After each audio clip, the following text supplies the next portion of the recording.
ओम गणेशाय नमः। चलिए सुनते हैं सोमवार की व्रत कथा। किसी नगर में एक धनी व्यापारी रहता था। दूर दूर तक उसका व्यापार फैला हुआ था। नगर के सभी लोग उस व्यापारी का सम्मान करते थे। इतना सब कुछ संपन्न होने के बाद भी वह व्यापारी हमेशा दुखी रहता था, क्योंकि उसका कोई भी पुत्र नहीं था, जिस कारण अपने मृत्यु के पश्चात व्यापार के उत्तराधिकारी की चिंता उसे हमेशा सताती रहती थी। पुत्र प्राप्ति की इच्छा से व्यापारी प्रत्येक सोमवार भगवान शिव की व्रत पूजा किया करता था और शाम के समय शिव मंदिर में जाकर शिव जी के सामने घी का दीपक जलाया करता था।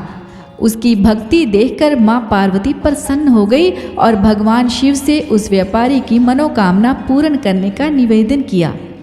भगवान शिव बोले, इस संसार में सबको उसके कर्म के अनुसार फल की प्राप्ति होती है। जो प्राणी जैसा कर्म करते हैं उसे वैसा ही फल प्राप्त होता है।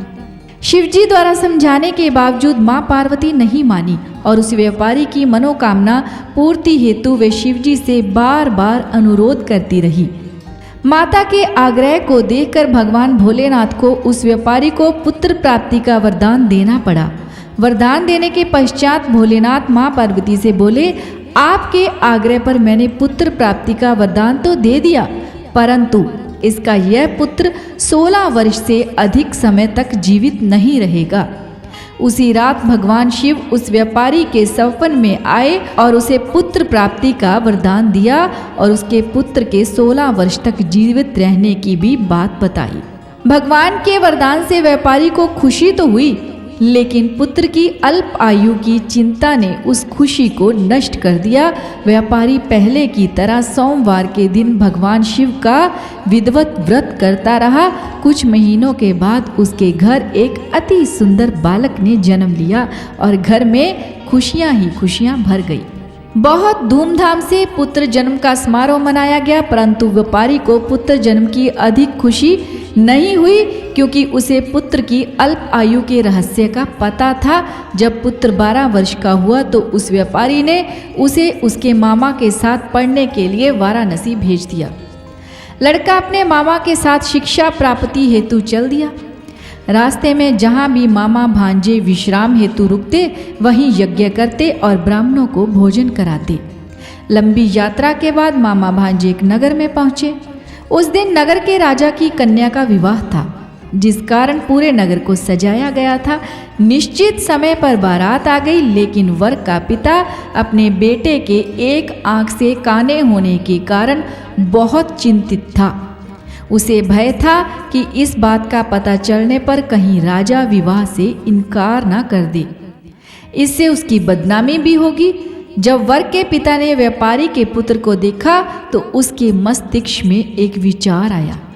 उसने सोचा, क्यों ना इस लड़के को दूल्हा बनाकर राजकुमारी से विवाह कर दूं।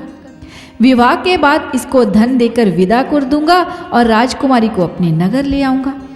वर के पिता ने लड़के के मामा से इस संबंध में बात की। मामा ने धन मिलने के लालच में वर के पिता की बात स्वीकार कर ली। लड़के को दूल्हे का वस्त्र पहनाकर राजकुमारी से विवाह कर दिया गया। राजा ने बहुत सारा धन देकर राजकुमारी को विदा किया। शादी के बाद लड़का जब राजकुमारी के साथ लौट रहा था तो वह सच नहीं छिप सका और उसने राजकुमारी के ओढ़नी पर लिख दिया, राजकुमारी, तुम्हारा विवाह मेरे साथ हुआ था।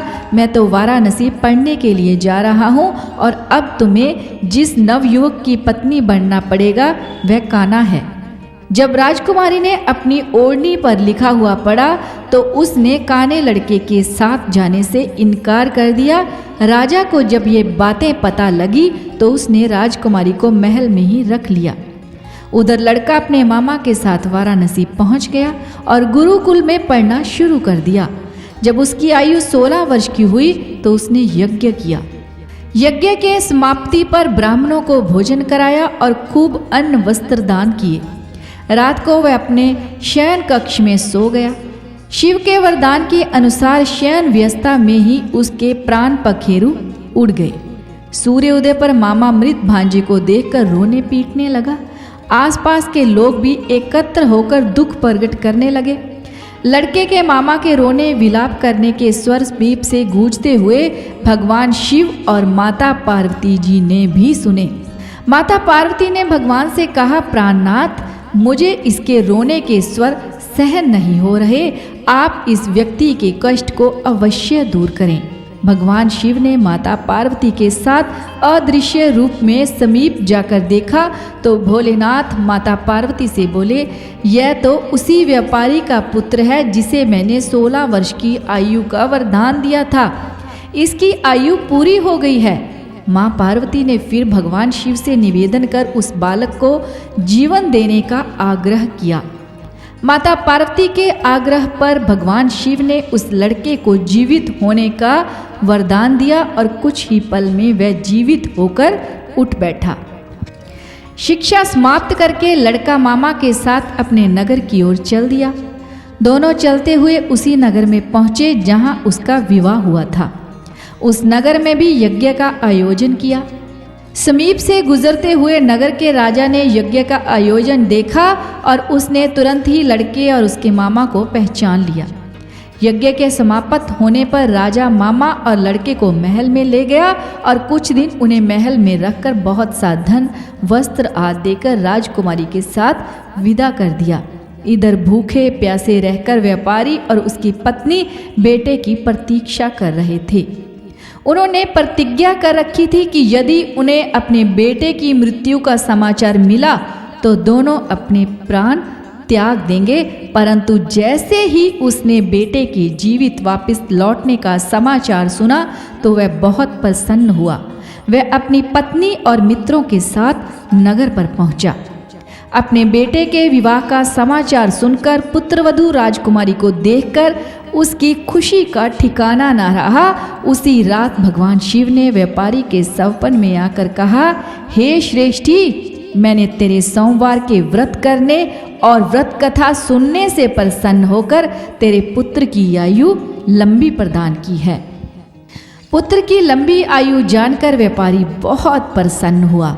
शिव भक्त होने तथा सोमवार का व्रत करने से व्यापारी की सभी मनोकामनाएं पूर्ण हुई। इसी प्रकार जो भक्त सोमवार का विधिवत व्रत करते हैं और व्रत कथा सुनते हैं, उनकी सभी इच्छाएं पूरी होती हैं।